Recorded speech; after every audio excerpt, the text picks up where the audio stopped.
no. Yeah. And then ichi is a cross.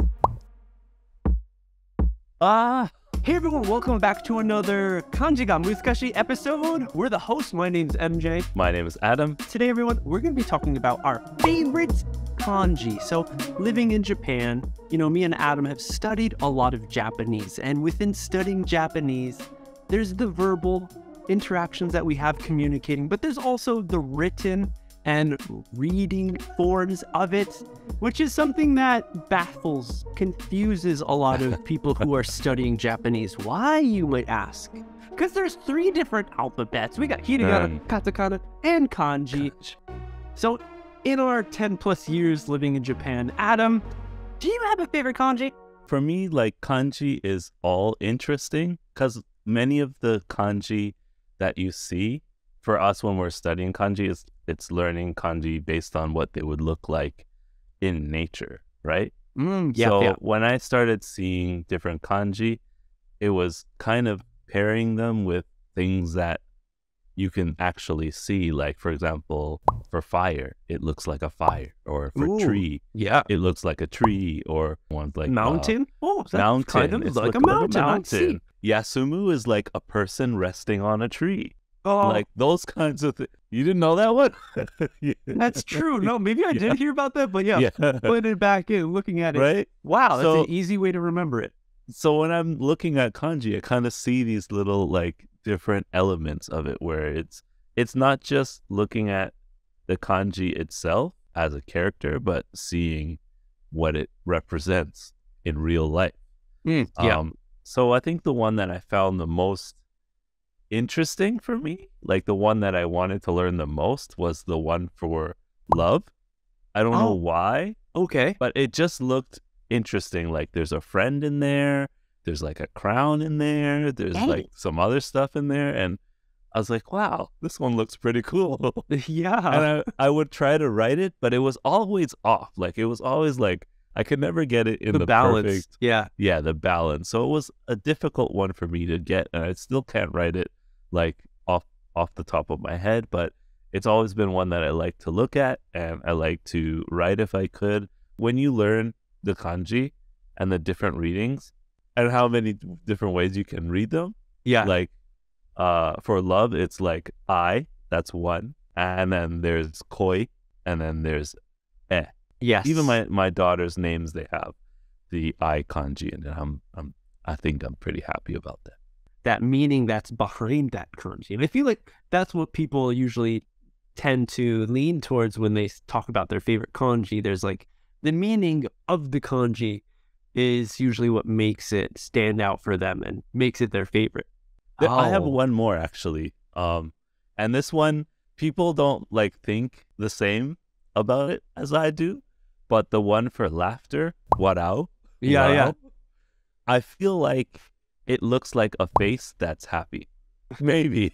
That's probably my second favorite one to see and to write. Yeah. How about you? What's yours? Do I have one? Right. I don't know. It's something that I feel is, again, deeply rooted within the Japanese culture. So everyone who grows up here will learn so much about kanji and see them all.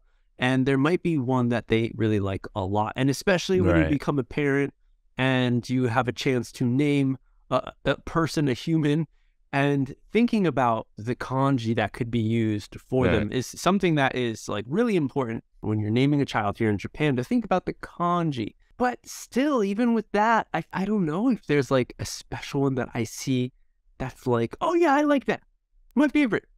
For me, I'm looking at it in terms of what it looks like. It's visual first. It's a visual first for me for kanji. And it's not even visual in the sense that I recognize this character as a word that equals something. Yeah. It's a character that looks like something that gives me a feeling.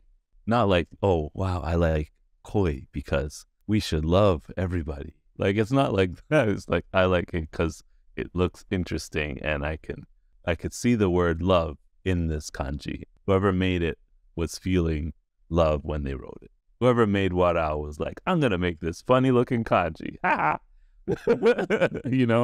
Yes. I mean, yeah, there's definitely a few that stand out as interesting. Like, I remember when I was first learning, not actually before I even tried to study any Japanese and just visiting Japan, the one kanji I remembered right away was mountain. Kind of looked like the middle finger, like flipping me off or something. So that visually stood out. And then I learned mountain. Then I was like, oh, okay, it totally, I could visualize that as a mountain. It makes sense. Right. And then as I studied Japanese, learning of ki, and then learning that mori is 3 trees, I was like, brilliant.